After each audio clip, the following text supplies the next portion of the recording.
이 뇌졸중 이후에 보행 기능이 회복이 될 수 있는 건가요? 그럼요. 보행은 환자 3분 중에 2분이 결국은 회복이 되고 시간이 지나면서도 점점 회복이 되거든요. 그러니까 언제나 희망을 가지고 가는 게 중요합니다.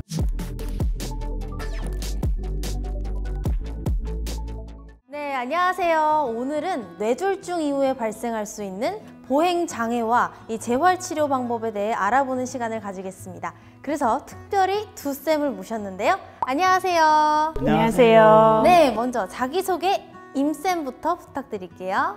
안녕하세요. 저는 가톨릭의대 성빈센트병원에서 근무하고 있는 임성훈이라고 합니다. 안녕하세요. 저는 국립교통재활병원에서 근무하고 있는 이후영입니다. 네, 임쌤부터 제가 첫 번째 질문 드리도록 하겠습니다. 이 뇌졸중 이후에 보행 기능이 회복이 될 수 있는 건가요?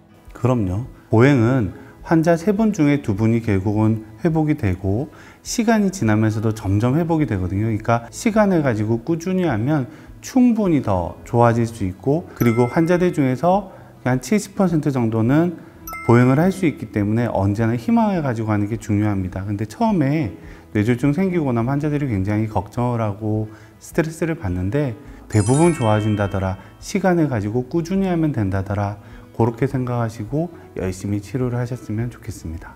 이 보행 기능이 회복되는 어떤 골든타임이라는 게 존재하나요? 대부분의 기능하고 똑같이 초기에 굉장히 회복이 잘 되긴 합니다. 뇌졸중 이후에 대부분이 적어도 3분의 2 이상이 회복이 되고, 뇌졸중이 생기고 나서 마비가 심하더라도 여러 보행 보조기구나 보조기를 이용을 해서 충분히 걸을 수 있다고 생각을 하시고 치료하시면 좋겠습니다. 1년 반 정도 걸리면 3분의 2는 걸을 수 있고 좋아집니다. 이 뇌졸중 이후에 마비가 생기셨던 환자분들은 그럼 다시 어떻게 걷게 되시는 거예요? 대부분의 이제 뇌졸중이 생기거나 생기는 마비를 풀어가는 과정을 우리가 이제 뇌의 가소성을 이용한다라고 하는데요.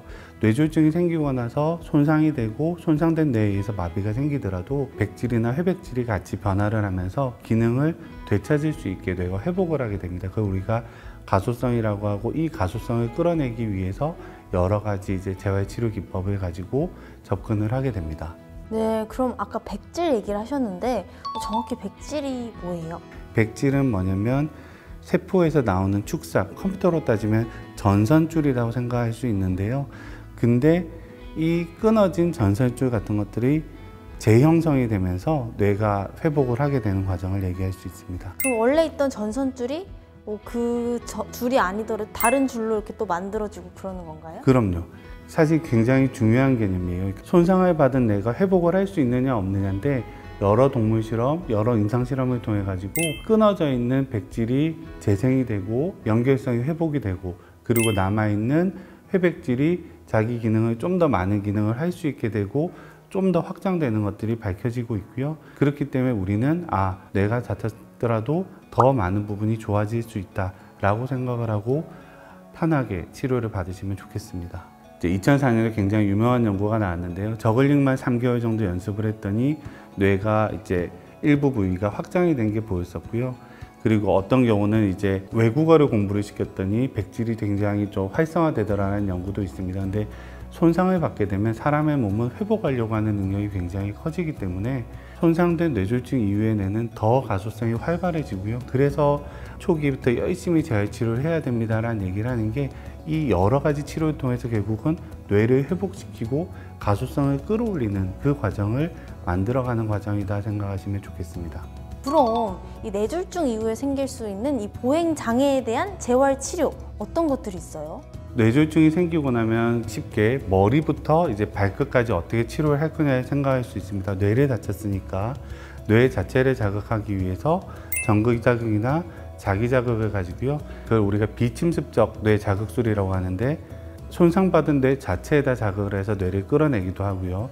두 번째는 우리가 재활치료에서 치료 선생님들이 1대1로 해서 그 자세와 그 힘을 주는 방법을 재교육을 시키고 무의식적으로 학습을 시키게 됩니다. 그리고 근육을 자극을 하는 이제 기능적 전기 자극 같은 전기 자극을 통해서 근육을 강화시키고 근육을 활성화시키는 방법이 있겠고요. 그 외에 이제 보조기나 보행 보조 기구를 통해서 환자의 기능을 대체할 수 있는 것들을 붙임으로써 보행 치료를 이끌어 나갈 수 있겠습니다. 그러면 근력이나 균형 능력이 떨어져서 혼자 서 있지 못하는 환자분들, 그분들한테도 보행 재활 치료가 가능한가요? 네, 가능합니다. 근력이 부족하더라도 기구를 이용해서 연습을 하면 됩니다. 대표적인 치료 방법으로는 부분 체중부와 트레드밀 훈련이 있고 로봇 보행 치료가 있습니다. 이 두 형태 모두 다 몸무게를 부분적으로 지지해주고 마비 쪽 하지를 반복적이고 강제적으로 사용하도록 이렇게 만들어주는 것입니다.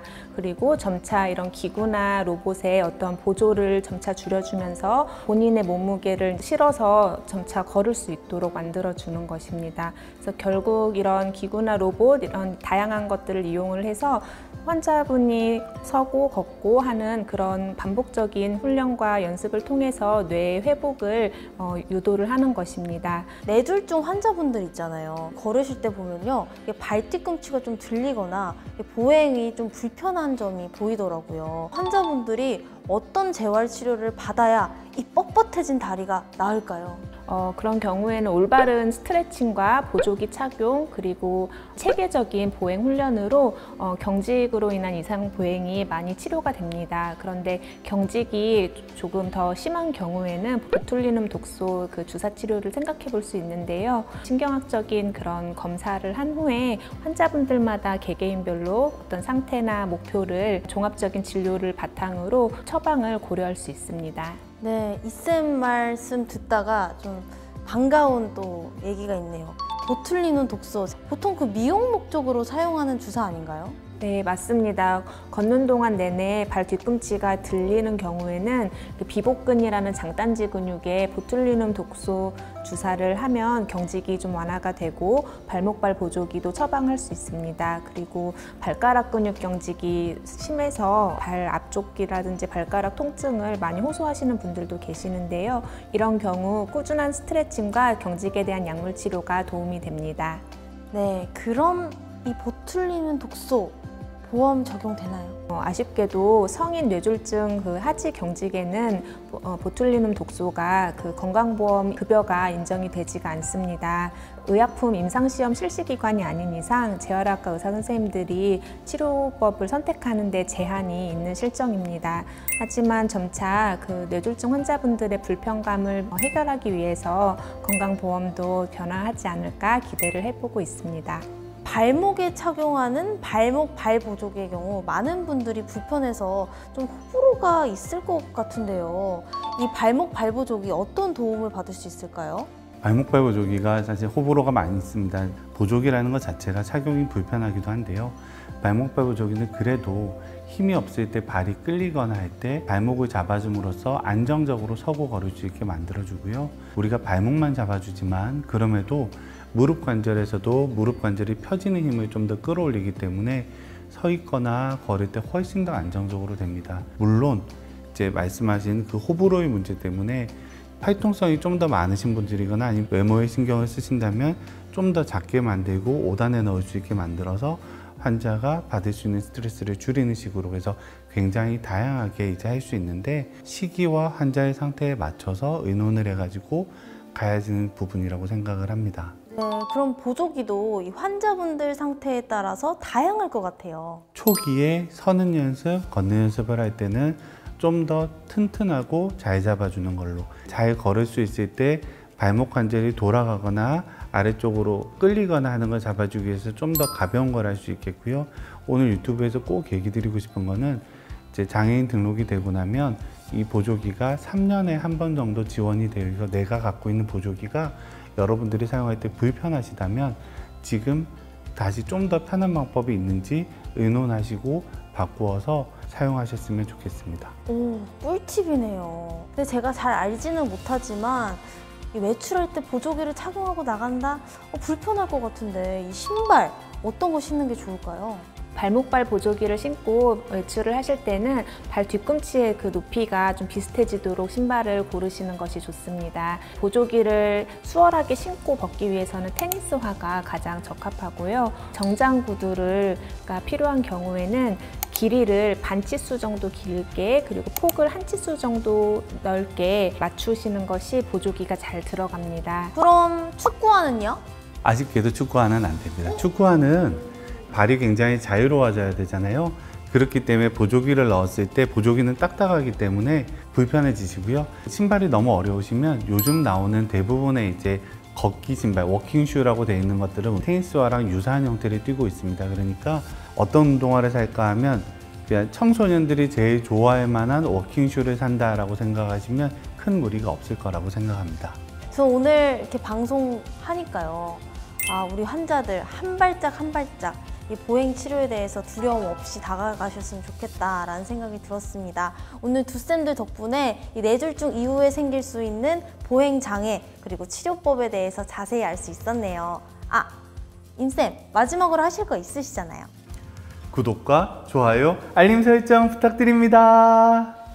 그리고 이쌤도요. 네, 궁금하신 내용들은 댓글창에 남겨주시면 10번째 방송 Q&A 시간에 말씀드리겠습니다. 감사합니다. 감사합니다. 다음 화에도 만나요. 다음에 다른 선생님과 만나세요.